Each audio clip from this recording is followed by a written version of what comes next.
우리가 120편부터는 쉬운 성경 번역에서 제목이 공통되게 이어지고 있습니다. 예배 드리러 올라가는 자의 노래.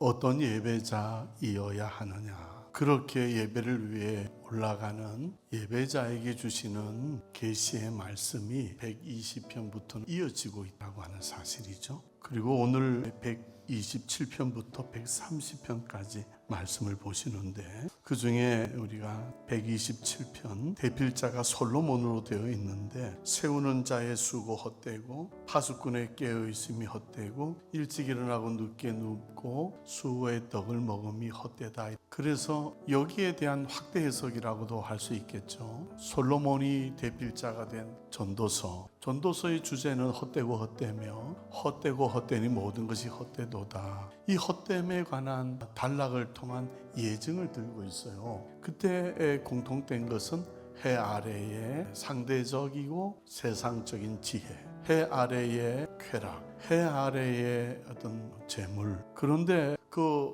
헛됨의 극복, 헛됨의 대안, 헛됨의 출구 중에 하나는 해 위에 하나님의 손 안에 있다.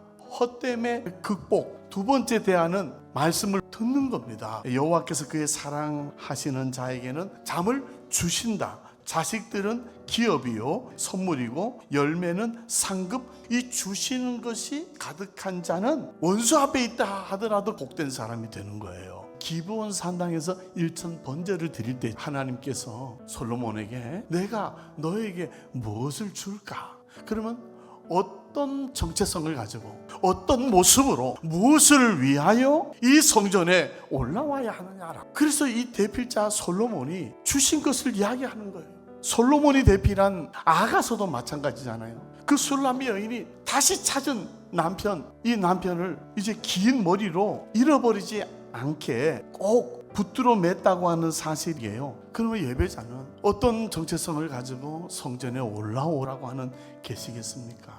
헌신의 머리카락을 기르고 올라오라는 거 아니에요? 그런데 이 머리카락을 기르는 헌신의 번제가 왜 중요합니까? 그에 붙인 다윗 때에 군사력을 요압 장군을 통해서 조사하다가 사흘에 전염병이 일어나서 군사 7만 명이 죽었어요.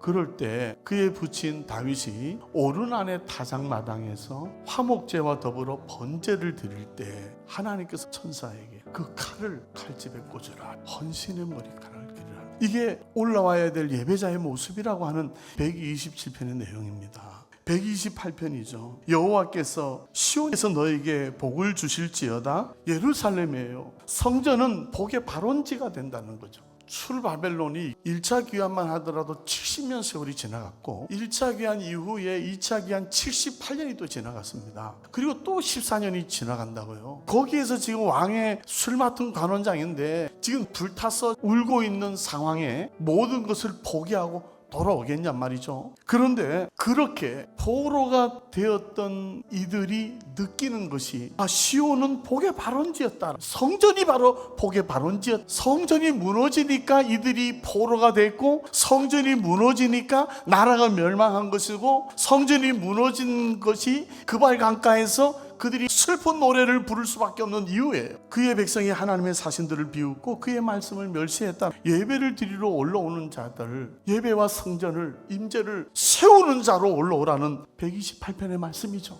근데 129편을 보시면 시온을 미워하는 자가 있어. 출바벨론 귀한 공동체가 1차적 배경이에요. 이날은 우리 주의 성일이니 근심하지 말라. 여호와로 인하여 기뻐하는 것이 너희의 힘이니라. 그러면 거기서 힘을 얻고 거기서 용기를 얻는다는 거예요. 미워할 때에는 수치를 당하여 물러가고 시궁의 풀과 같아.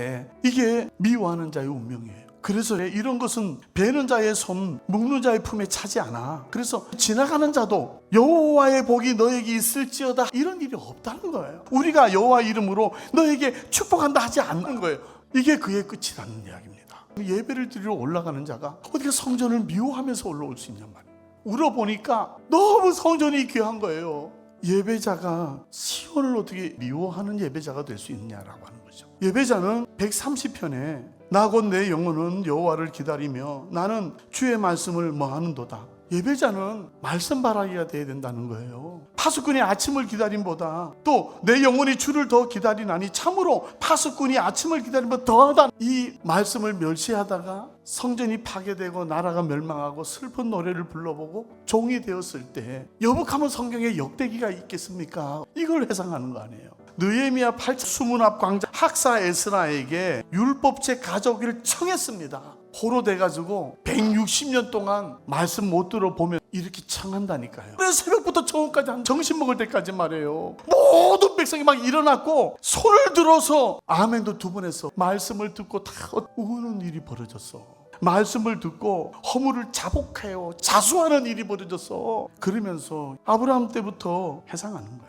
우리가 이 모든 일로 말미암아 이제 견고한 언약을 세워 기록하고 우리의 방백들과 레위 사람들과 제사장들이 다 임봉하나이다. 예배자는 하나님 말씀 듣기로 서명하고 올라오는 자가 되라. 그런 시편 말씀, 이게 배경이라면 주의 말씀을 바라는데 파수꾼이 아침을 기다림보다 더 간절하게 기다린다는 거예요. 그러니까 기르는 일이 됐든지 기뻐하는 일이 됐든지 자수하는 일이 됐든지 서명하는 일이 됐든지 문신하라는 거 아니에요. 그래서 오늘 저와 여러분 우리에게 주시는 계시의 말씀에 응답함으로 나아가시기를 주의 이름으로 축원합니다.